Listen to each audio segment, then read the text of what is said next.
창세기 49장 29절부터 33절입니다. 창세기 49장 29절부터 33절입니다. 제가 읽어보겠습니다. 야곱이 아들들에게 일렀다. 나는 곧 세상을 떠나서 나의 조상들에게로 돌아간다. 내가 죽거든 나의 조상들과 함께 있게 햇사람 에브론의 밭에 있는 묘실에 묻어라. 그 묘실은 가나안 땅 마므레 앞 막벨라 밭에 있다. 그 묘실은 아브라함 어른께서 묘실로 쓰려고 햇사람 에브론에게서 밭과 함께 사두신 것이다. 거기에는 아브라함과 그분의 아내 사라 이 두 분이 묻혀 있고 이삭과 그분의 아내 리브가 이 두 분도 거기에 묻혀 있다. 나도 너희 어머니 레아를 거기에다 묻었다. 밭과 그 안에 있는 묘실은 햇사람들에게서 산 것이다. 야곱은 자기 아들들에게 이렇게 이루고 나서 침상에 똑바로 누워 숨을 거두고 조상에게로 돌아갔다. 야곱이 죽습니다. 급작스러운 죽음은 아닙니다. 야곱은 자신의 죽음을 알죠. 그리고 그 죽음은 이제 거부하지 않습니다. 살려고 버티다가 어쩔 수 없이 죽지 않습니다. 하나님께 살려달라고 내 수명을 더 연장해달라고 애걸복걸하지도 않습니다.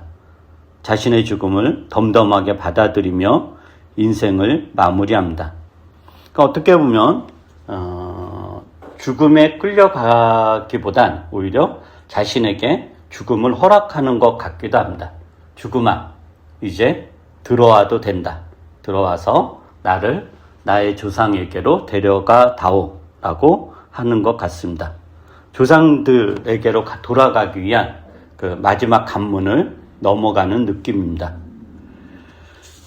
야곱은 아들들에게 자신이 죽으면 조상들이 묻혀있는 가나안 땅 마므레 앞에 있는 막벨라에 있는 묘실에 묻어달라고 부탁합니다. 이것은 예전에 그 아브라함이 돈을 주고 정당한 비용을 대가를 지불하고 이제 산 땅이죠.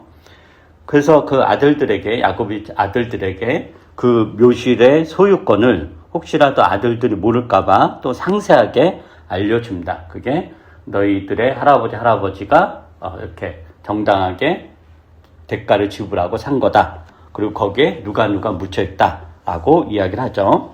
그렇게 유언하고 나서 그 33절 하반절에 보면은 침상에 똑바로 누워 숨을 거두고 조상에게로 돌아갔다 라고 합니다. 그러니까 마지막 일을 하고 그 마지막 일이 나를 어디에 묻어라 라는 거죠. 그 일을 하고 침상에 똑바로 누워 죽음을 기다리는 것, 그리고 죽음을 맞이하는 것, 이게 야곱의 마지막 모습입니다. 굉장히 평안한 모습이죠. 그래서 우리는 야곱의 죽음에서 죽음이 저주가 아니라 안식이라는 것을 확인하게 됩니다. 자, 그럼 야곱은 이제 어떤 사람이었는가 한번 생각을 해보죠. 야곱은 이제 태어날 때부터 쟁취하기 위해서 치열하게 경쟁하면서 살았던 사람입니다. 야곱은 이제 출생부터 이제 경쟁이었죠. 그 야곱의 어머니 리브가가 이제 쌍둥이를 임신합니다. 에서와 야곱을 임신하죠. 근데 이 리브가가 임신을 했는데 배가 너무도 아프고 고통스럽고 죽을 것 같은 거예요. 그래서 하나님께 물으니 하나님이 네가 지금 쌍둥이를 뵙고 그 둘이 각각 민족의 조상들이 될 텐데 그들이 그 안에서 심하게 다투어서 지금 네가 매우 고통스러운 거다라는 이야기를 하게 됩니다. 그러니까 이제 뱃속에 있는 에서와 야곱이 싸웠다라는 거죠. 그러면 이제 이 엄마 뱃속에서 에서와 야곱이 이제 싸웠다는 거잖아요. 이렇게 싸웠는데 그러면 누가 시비를 걸었을까요? 그냥 이게 뭐 약간 운이적인 이야기일 수도 있지만 리브가 뱃속에 쌍둥이가 있어요. 그 쌍둥이 나중에 이제 에서와 야곱이잖아요. 근데 그들이 그 뱃속에서 심하게 싸웠다는 거잖아요. 근데 싸움은 시비 건 사람이 있을 때 이제 싸우는 거잖아요. 그러니까 상상을 해보면 실제 그랬는지 안 그랬는지 모르지만 누가 시비를 걸었겠어요? 그렇죠. 야곱이 걸었겠죠. 야곱이. 그러니까 엄마 뱃속에서부터 이기려고 우뜸이 되려고 애를 썼습니다. 그러나 이 야곱의 애씀은 이제 물거품이 되죠. 누가 먼저 나오냐면은 에서가 먼저 나옵니다. 야곱은 자신이 먼저 나오려고 먼저 엄마 뱃속을 나가려는 형 에서를 나가지 못하게 하려고 형의 발꿈치를 잡죠. 이 말은 이기려고 하였지만 애썼지만 이기지 못하는, 이기려고 움켜잡지만 결국 자신의 것이 되지 못하는, 그러나 그것을 인정하지 않고 발 뒤꿈치라도 잡아서 어떻게 해서든지 앞서고자 하는, 즉 형 에서의 발 뒤꿈치를 움켜잡고 태어났다는 것에서 야곱의 삶이 어떠했는지 알 수 있습니다. 그러니까 야곱의 삶은 한마디로 이야기하면 움켜쥐는, 꽉 잡는 이런 삶이었던 거죠. 그래서 이제 성장 과정에서 배고픈 형의 약점을 이용해서 형이 장자권을 자신에게 팔도록 했고, 또 어머니 리브가 짜고 아버지 이삭을 속여서 맏아들의 축복을 움켜잡으려고 했습니다. 그리고 에서가 이제 분노가 치밀어 올라서 동생 야곱을 죽이려고 하잖아요. 그래서 그 위협에서 이제 벗어나려고 그 삼촌 라반이 있는 밧다마람, 즉 하란으로 도망을 칩니다. 거기에서 이제 오랫동안 수십 년을 사는데, 그곳에서도 야곱은 삼촌과 치열한 수싸움을 하면서 아내들, 자식들, 재산을 움켜쥐려고 애쓰며 삽니다. 그래서 삼촌 라반과의 관계에서 서로 속고 속이는, 어떻게 해서든지 야곱은 자신의 소유를 움켜잡죠. 그러나 그 움켜잡음은 안전하지 못합니다. 거기에서. 그래서 이제 야곱이 그 삼촌 라반의 집에서 잃은 모든 재산을 가지고 밤중에 야반 도주하죠. 몰래 이제 도망을 칩니다. 그러니까 자신의 것을 지키고자 했던 야곱의 이제 고육기책이죠. 그러나 그렇게 해서 그게 자신의 것이 되느냐, 자신이 지켜지느냐, 자신이 움켜잡은 것이 자신의 것이 되는가 했을 때 아니었죠.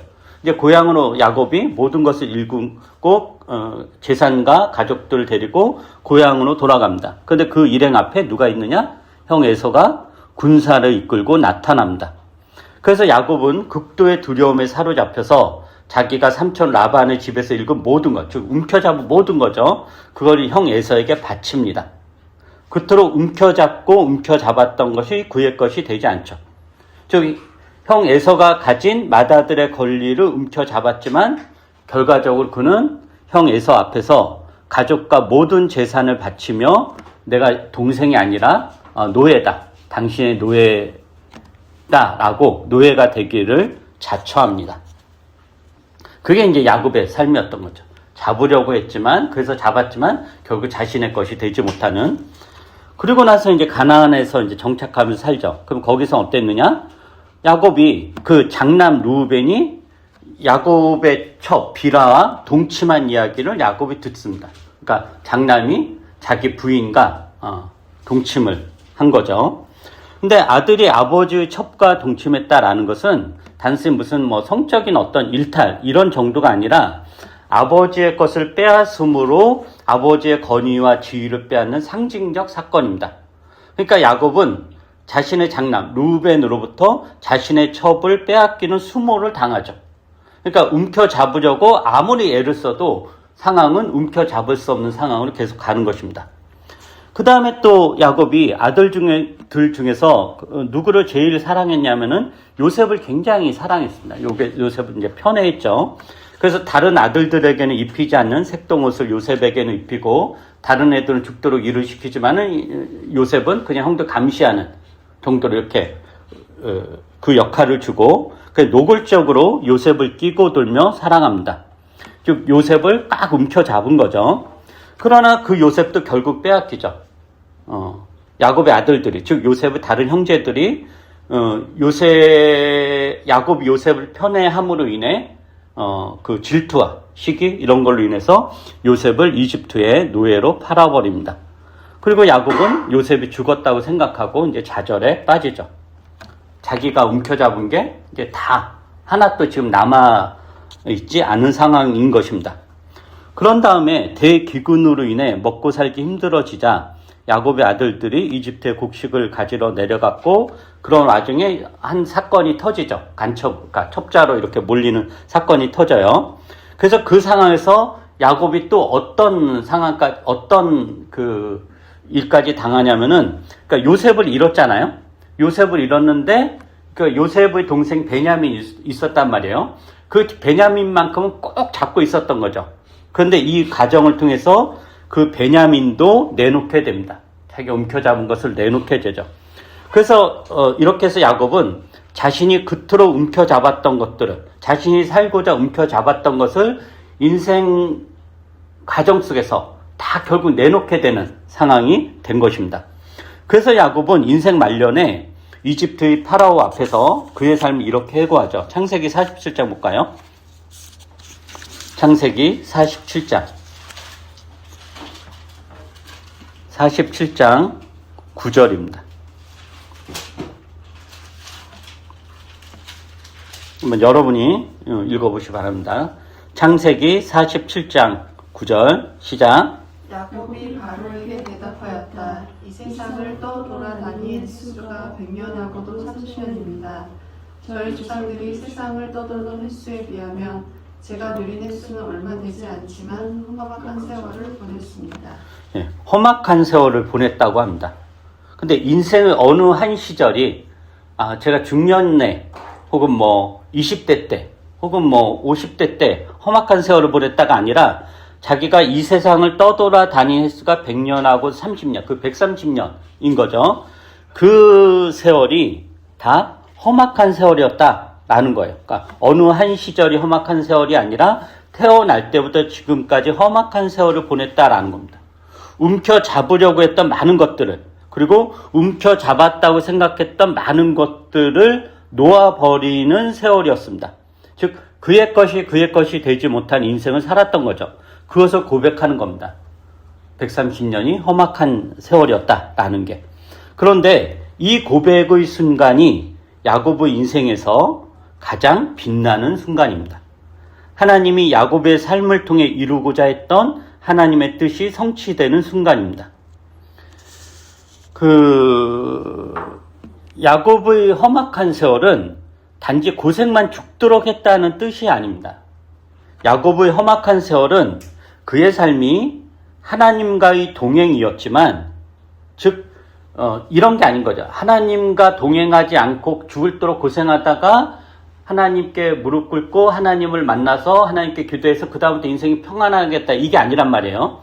그의 인생 130년이 내내 험악한 세월이었는데 그 내내 험악한 세월의 시작부터, 태어날 때부터 하나님이 야곱과 함께 했다는 거죠. 야곱과. 그러니까 야곱의 험악한 세월은 그의 삶이 하나님과의 동행이었지만 그 동행이 자주 하나님과의 싸움으로 점철되었다라는 것을 뜻합니다. 그래서 험악한 세월인 거죠. 단지 고생했다는 게 아니라.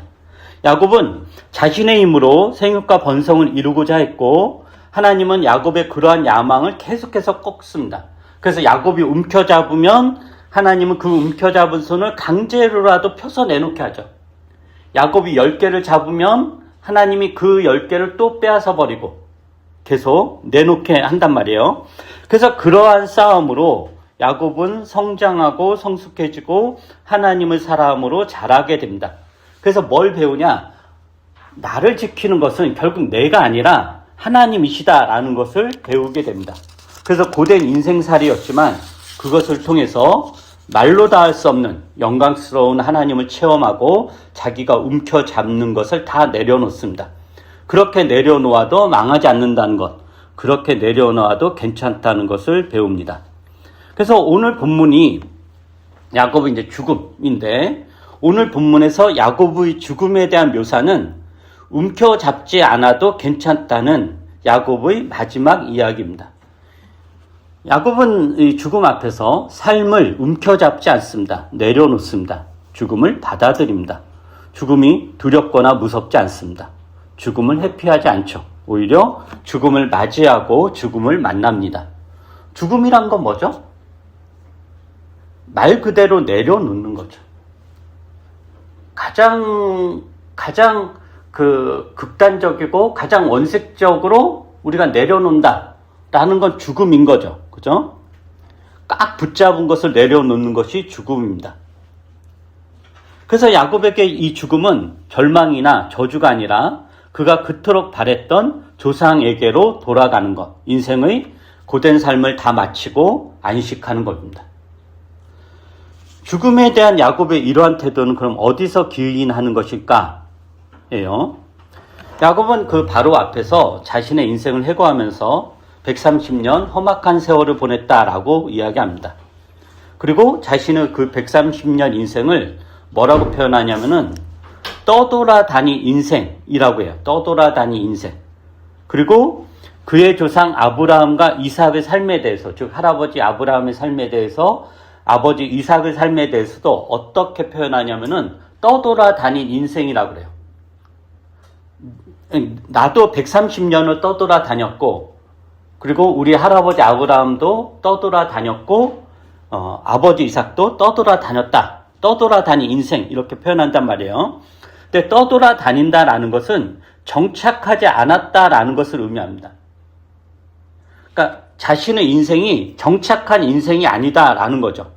정착한다라는 것은 자기 집, 자기 땅일 때 정착하는 거잖아요. 그런데 떠돌아다닌다라는 것은 지금 있는 곳이 자기 집, 자기 땅이 아니라는 겁니다. 자기 집, 자기 땅에 정착할 때까지 떠돌아다니는 것. 이것을 나그네의 삶이라고 하는 거죠. 야곱은 자신의 삶을 나그네의 삶이라고 규정합니다. 그리고 이 죽음은 뭐냐? 나그네의 삶을 마치고 본향으로, 고향으로 돌아가는 과정입니다. 이 성경은 신자의 삶에 대한 어떤 그 몇 가지 중요한 은유들인데 그 중에서 굉장히 중요한 게 뭐냐면 나그네의 삶이에요. 신자는 어떤 존재냐? 나그네의 삶이다 라는 거예요. 히브리서 볼까요? 히브리서 11장. 히브리서 11장 13절부터 16절입니다. 이것도 여러분이 한번 읽어보시기 바랍니다. 히브리서 11장 13절부터 16절입니다. 시작. 이 사람들은 모두 믿음을 따라 살다가 죽었습니다. 그들은 약속하신 것을 받지는 못했지만 그것을 멀리서 바라보고 믿었으며 땅에서는 길성과 나그네 신세의 힘을 고백하였습니다. 이런 말을 하는 사람들은 자기네가 고향을 찾고 있다는 것을 나타내는 것입니다. 그들이 많이 떠나온 곳을 생각하고 있었더라면 돌아갈 기회가 있었을 것입니다. 그러나 사실은 그들은 더 좋은 곳을 동경하고 있었던 것입니다. 그것은 곧 하나님의 고향입니다. 그래서 하나님께서는 그들의 하나님이라고 불리는 것을 부끄러워하지 않으시고 그들을 위하여 한 도시를 마련해 두셨습니다. 그 히브리서 저자가 그 앞에 11장 이제 시작하면서 11장 1절 2절에서 믿음에 대해서 이렇게 정의를 냅니다. 믿음 뭐라고 하냐면은 믿음은 바라는 것들의 확신이요 보이지 않는 것들의 증거입니다.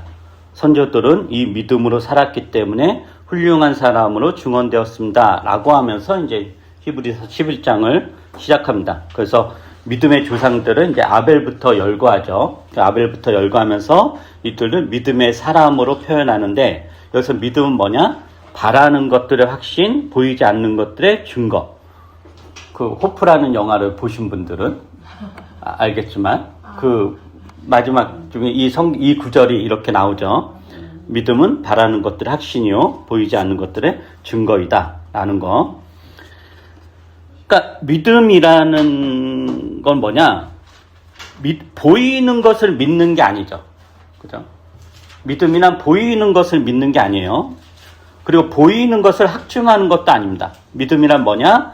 바라는 것들의 확신이요 보이지 않는 것들의 증거다라는 거예요. 그러니까 바라는 것, 보이지 않는 것이란 이 세상에 속한 것이 아니라는 것을 의미하죠. 보이는 것은 이 세상에 속한 거잖아요. 그러니까 믿음은 이 세상에 속한 것을 추구하기 위해 동원되는 것이 아닌 거예요. 즉 우리가 이 세상에 보이는 건 뭐예요? 돈이죠. 집이고 그리고 뭐 건강이고 이런 거잖아요. 그런 걸 위해서 믿음이 동원되는 게 아니다라는 거예요. 그렇게 보면 우리의 믿음은 굉장히 잘못되게 사용되고 있는 거죠. 우리의 믿음은 뭐냐? 그런 것이 아니라 즉 그렇게 보이는 것들의 증거가 아니라 보이지 않는 것들의 증거, 즉 이 세상에 속하지 않는 것, 보이지 않는 것들을 추구하기 위해 동원되는 것이 믿음이다라는 것입니다. 그래서 히브리서 저자는 아벨부터 구약의 백성들 열거하면서 그들의 삶이 믿음의 삶이었다는 것을 이야기합니다. 그리고 이제 아브라함의 믿음을 이야기하면서 믿음을 따라 산다는 것이 무엇인지를 구체적으로 표현하는데 그게 뭐냐? 이 세상에서 신자는 나그네의 삶을 산다라는 거죠. 나그네의 삶. 그러니까 믿음의 삶이란 뭐냐? 보이는 이 세상의 것을 추구하는 것이 아니라 보이지 않는 하나님 나라를 추구하는 것인데 그 삶의 구체적인 모습이 나그네의 삶. 즉, 이 땅에서는 길손과 나그네 신세로서 산다는 거예요. 그러니까 이 세상이 영원히 안식할 고향이 아니라는 거죠. 우리가 예를 들면 여행 도중에 아무리 무슨 5성급, 6성급 호텔에 묵어도 내가 그 호텔에서 묵으려고 그 호텔 인테리어를 새로 하거나 가구를 두리거나 이렇게 하지 않잖아요.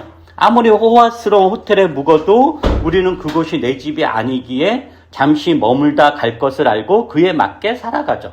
그래서 거기서 떠날 때 아쉬울 게 없죠. 거기다가 내가 내 돈을 들여서 가구를 놓고 뭐 하면은 떠날 때 얼마나 아까우겠어요. 그 가구가 내 건데. 그럼 아까울 게 없는 거죠. 그러니까 믿음의 조상들이 그렇게 살았다라는 거예요. 이것을 이제 베드로 사도는 이렇게 표현합니다. 베드로전서 2장. 베드로전서 2장.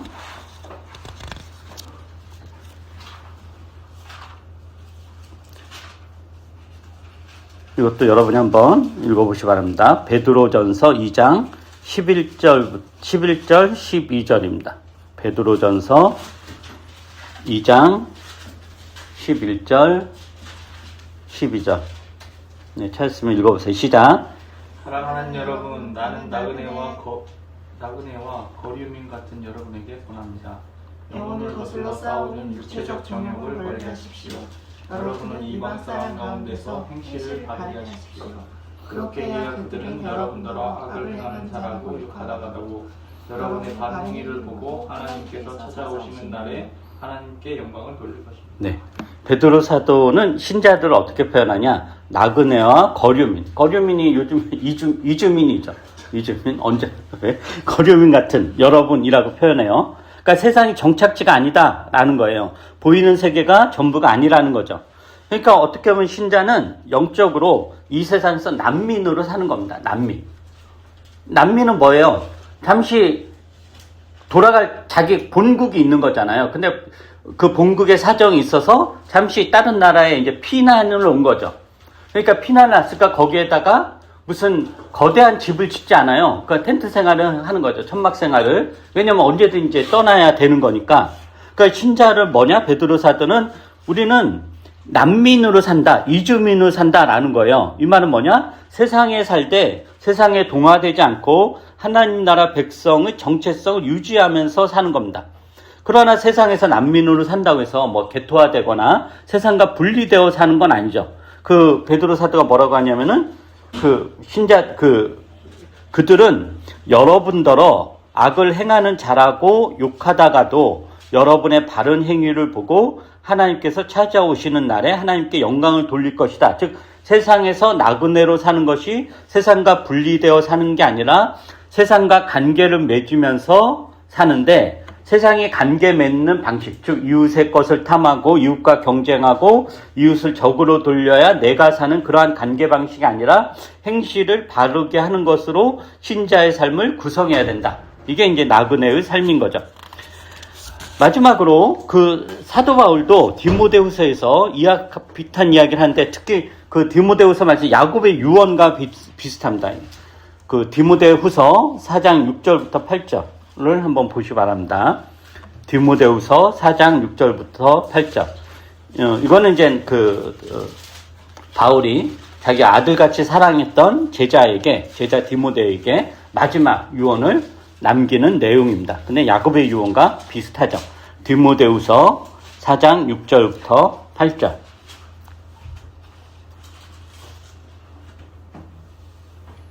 네, 자, 찾았으면 이것도 여러분이 한번 읽어보세요. 시작. 나는 이미 부어드리는 제물로 피를 흘릴 때가 되었고 세상을 떠날 때가 되었습니다. 나는 선한 싸움을 다 싸우고 달려갈 길을 마치고 믿음을 지켰습니다. 이제는 나를 위하여 의의 면류관이 마련되어 있으므로 의로운 재판장이신 주님께서 그날에 그것을 나에게 주실 것이며 나에게만이 아니라 주님께서 나타나시기를 사모하는 모든 사람에게도 주실 것입니다. 네. 이 사도 바울의 삶과 야곱의 삶이 유사한 면이 많습니다. 사도 바울은 유대교에 굉장히 열심인 자였죠. 그래서 예수 믿는 자들을 이단으로 정죄하며 박해했고, 그게 하나님의 뜻을 실천하는 거다, 하나님의 뜻대로 사는 거다라고 확신하며 믿었던 사람입니다.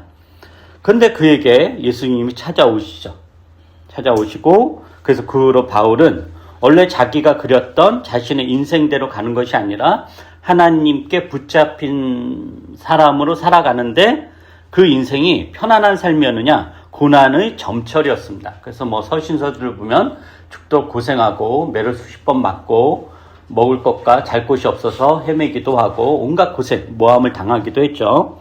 그 야곱의 표현대로 하면 사실은 사도 바울도 험악한 세월을 보낸 거죠. 그리고 그러한 삶에 대해서 바울이 그 디모데에게 어떻게 이야기하냐면은, 나는 선한 싸움을 다 싸웠다는 거예요. 달려갈 길을 마치고 믿음을 지켰다. 이제 자기의 죽음에 대한 이야기죠. 나는 선한 싸움을 다 싸우고 달려갈 길을 다 마쳤다. 그리고 믿음을 지켰다. 그리고 이 세상에서의 보상이 아닌 하나님께서 본향에서 주실 면류관을 소망합니다. 이게 보이지 않는 것들의 증거인 믿음으로 사는 것입니다. 그럼 신자의 삶은 어떤 삶인가요?